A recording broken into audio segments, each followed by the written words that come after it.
the secret for upgrading your heroes fast. This will be a Town Hall 7 through Town Hall 13 guide, teaching you strategies, tips, everything you need to know.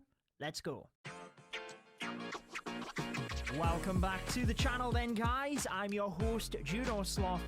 This video is your ultimate guide for upgrading your heroes fast. I will be honing in more on the Dark Elixir heroes, but I will be giving you some tailored advice for Town Hall 11 with the Grand Warden and Town Hall 13 with the Royal Champion. But I've researched a lot for this video. I've split it up into different sections via video chapters, initially going over general tips, how you should prioritize the upgrades, then we will go over bases, strategies, and pro tips at the end, because I like to bring educational but entertaining Clash of Clans videos. So if that's the type of content you want to see, I would recommend subscribing and also turning on the notification bell. Remember, you can help to support your favorite creator in-game by using their code before making any purchases. Mine is code JUDO, and it is much appreciated, my friends. Starting out with a few general tips. Many of these might be basic for a lot of you, but it is important you get this part right before we start talking about strategies to use and bases to use. First and foremost, you need to prioritize Dark Elixir. The heroes other than the Grand Warden are Dark Elixir based, and I think the question gets asked about upgrading heroes fast because Dark Elixir is a tough resource to get. So for that reason, when you hit a new Town Hall level, you want to upgrade the Dark Elixir drills to that maxed level. I know you don't get the loot from them during their upgrade time, but it is definitely worth it in the long run. Also, the storage, upgrade this to the maximum for your given Town Hall level. There's a few reasons for this which we will be getting to throughout the video, but first and foremost, if you use a Rune of Dark Elixir, you are getting the best value from that. As a side note, when I say prioritizing Dark Elixir, I don't just mean your base upgrades. I mean everything, your attack strategy, your league, your base layout. These are the things I'm teaching you how to do in this video, but the Dark Elixir needs to be centrally focused. It's not that you can't go after gold or elixir and regular upgrades, but if you want to upgrade your heroes fast, your primary focus needs to be the Dark Elixir. That includes builder management. This is hugely important. I can teach you how to farm Dark Elixir, but once you get it, you need to be able to spend it. Time is very important, so my advice would be to have 2 builders reserved for hero upgrades only, and your target is to have those 2 builders working constantly on your heroes. The reason for that is most of the players asking on how to upgrade their heroes fast, I believe, are Town Hall 9 and 10 players, where you have your Barbarian King and your Queen. The grind to get them to level 30 then 40 really seems to be a little bit more difficult than when you are higher level, and the Dark Elixir is a little bit more easy to come by. However, at Town Hall 11 and 13, I probably would still prioritize 2 builders, although if you do have more resources, you can obviously upgrade more than that. Another quick point on the 2 builders is that you want to rotate the upgrades as well. So when you get to the point where it takes 7 days for your Archer Queen and Barbarian King, you would upgrade one of them one day and then the other one 3 to 4 days later. That means that as your Barbarian King is upgrading, you're farming the Dark Elixir to upgrade your Queen. Then as your Queen is upgrading, you're farming the Dark Elixir ready for when the 7 days of the Barbarian King is done, and then you have enough to upgrade your King again. You don't have to 100% stick to that upgrade schedule, but it does allow you to manage your Dark Elixir farming and upgrades a little bit more comfortably longer term, which raises the important point, which might seem like common sense, but you need to be actively farming. If you're not online and raiding people to get Dark Elixir, then you will never fill your storage as fast, therefore you will never be able to upgrade your heroes fast. I've got a couple of other quick tips before we teach you the farming strategies. First and foremost, if you are a free-to-play player, make sure to save onto the gems you earn to unlock the 5 builders. Once you have done that, keep an eye on the trader, because if the training potion is there for 25 gems, this is the best value and it will allow you to farm Dark Elixir within that hour incredibly fast. For free-to-play players, I would recommend continuing to use your gems on the training potion and to boost your army for farming, but if you have purchased gems, you are farming Dark Elixir faster than the heroes will upgrade, keep an eye on the trader, because for 500 gems, the Book of Heroes will probably be worth it for you. Okay, so now let's talk about the Dark Elixir farming range, where should you farm, and the defensive layouts before we teach you the attack strategies specifically. Okay, so now let's say players, I would recommend continuing to use your gems on the training potion and to boost your army for farming, but if you have purchased gems, you are farming Dark Elixir faster than the heroes will upgrade, keep an eye on the trader because for 500 gems, the Book of Heroes will probably be worth it for you. Okay, so now let's talk about the Dark Elixir farming range, where should you farm, and the defensive layouts before we teach you the attack strategies specifically. Now, I did a video talking about the best trophy range for farming with each Town Hall level, but that was in relation to quick, cheap farming armies. I did say within that, for Dark Elixir, you wanted to be a little bit higher. However, this is my recommendation for Dark Elixir specifically. For Town Hall 7 and 8, I think anywhere in the Gold League is the best place. You have to be conscious that the higher up in Gold League you go, the more likelihood you have of someone stealing your Dark Elixir as well. I have found that anywhere within that range is perfect. For Town Hall 9, the high Gold League to low Crystal League. I wouldn't push too high into Crystal because again, you need to be defensively protecting your Dark Elixir. However, for Town Hall 10 and above, Crystal and above is the leagues. I say that because people have different preferences. For Dark Elixir, you want a strong army. You will find Dark Elixir throughout Crystal from Town Hall 10 and above, but you could farm right the way up. At Town Hall 13, I personally like to farm in Titan 1 to practice for war. There's tons of Dark Elixir, so Crystal and above is the recommendation. For your base design, it goes back to prioritizing Dark Elixir. It should be centrally focused, difficult to get to. You can either build a base, copy one off your friends, or I have links for you in the description of this video, but I would recommend watching the next section on how to farm Dark Elixir first before you copy it. Basically, I went to the Clash Champs website, I had a look at each of the Town Hall levels for a base that I felt looked good against Dark Elixir. So there's a base link there for Town Hall 7, 8, 9, 10, 11, 12, and 13. You're welcome to copy them, but let's get to how to farm Dark Elixir for each of the Town Hall levels. Starting with Town Hall 7 and 8, I don't think you need a specific Dark Elixir farming strategy, I just stick with the Barch. For this one, try and prioritize the splash damage defenses towards the perimeter of the base. This will mean that your Barch is a little bit easier to get into the base.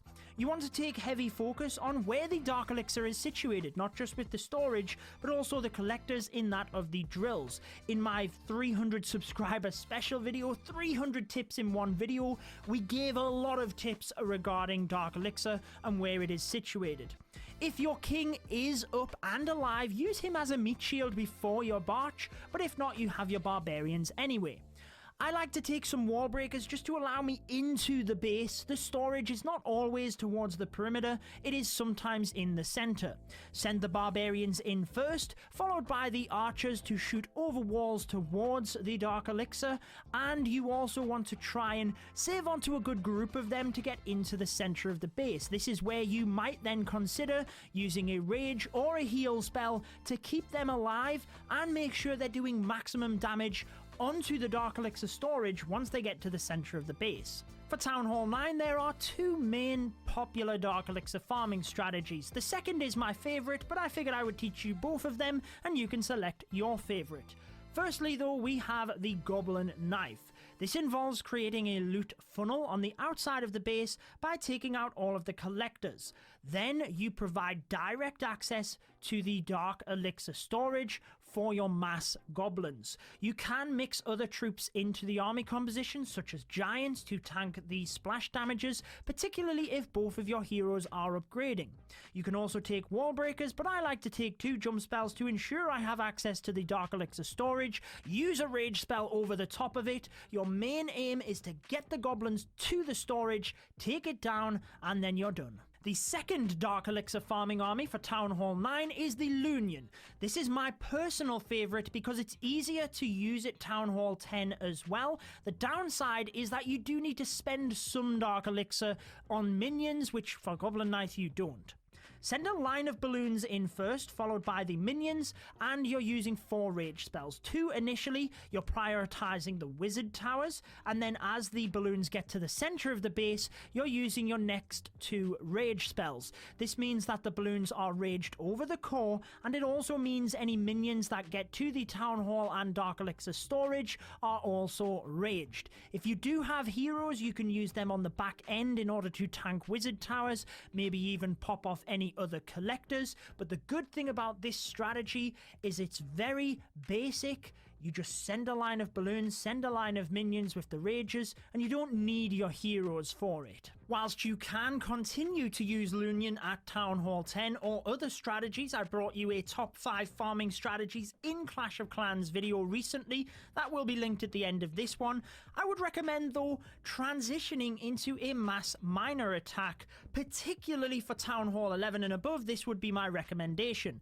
Now there are variations to this depending on what heroes you have up, but use your heroes that are active to help set the funnel. Then send the miners in a line from one side of the base. You will choose this depending on a couple of factors which we will talk about. Use your heal spells early. I like to use 3 in a line with then 2 in the center. If you have the Grand Warden's ability, use the ability early as well. Protect as many miners as possible, and this means you can get in towards the storage in the center of the base. Although within the top 5 farming strategy video, remember we talked about being cautious of what is in the storages versus what is in the collectors. You should be trying to keep an eye on that. Make sure you don't miss the collectors. If you can, enter from the town hall side. The town hall is a storage, so you still get loot from that, but it also means it secures the victory. Miners are very powerful. They will keep you in your desired trophy range, and it means that you're not using any dark elixir. This is a full elixir army, which is very important. When you're prioritizing dark elixir, you want to be using an elixir based army. The miners are incredibly strong. It will allow you to get the storage raids higher up. If you have your queen active, I would recommend a queen charge into miners. It's an even stronger attack, and it lets you practice for war. A couple of other top tips to finish off the video then. I hope this one has been helpful for you. Be sure to subscribe for more edge attack. Then 2 in the center. If you have of balloons in first, followed by the minions, and you're using 4 rage spells. 2 initially, you're prioritizing the wizard towers, and then as the balloons get to the center of the base, you're using your next 2 rage spells. And the defensive layouts before we teach you the... Okay, so now...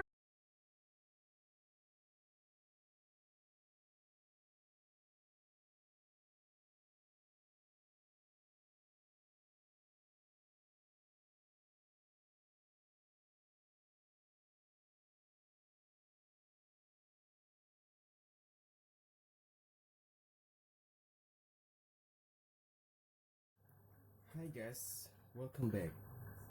Kali ini gua akan nama bluetoothnya B.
Hi guys, and welcome to and free apps. Wi-Fi, and make sure that your Android device is connected to the same.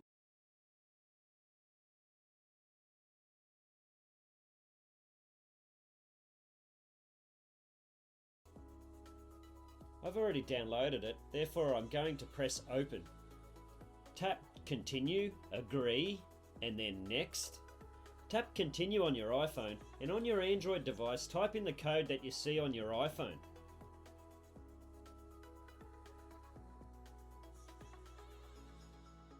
If you get the error message could not communicate with the device, I have already done a video on how to fix this, and I will put a link in the top of the video now.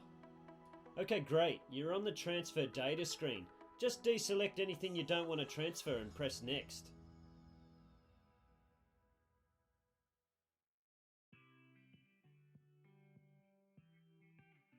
Cool, all your data is transferred now. Tap done on your Android phone and you can close the app. On your iPhone, tap continue setting up iPhone. Go ahead and set up your iPhone.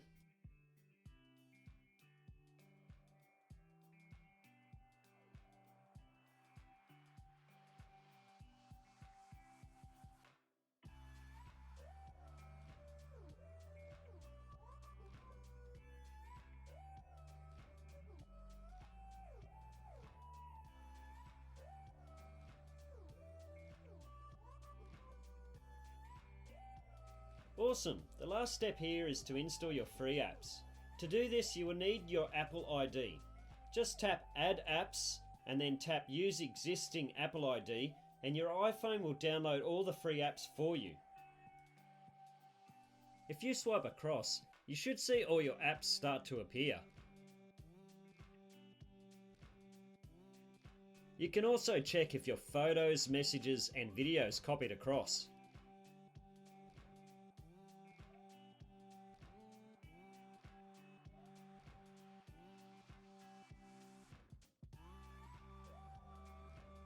Also guys, don't forget to check out my other videos like Fix Could Not Communicate with a Device Error, and do me a favour, hit the subscribe button and smash the bell icon.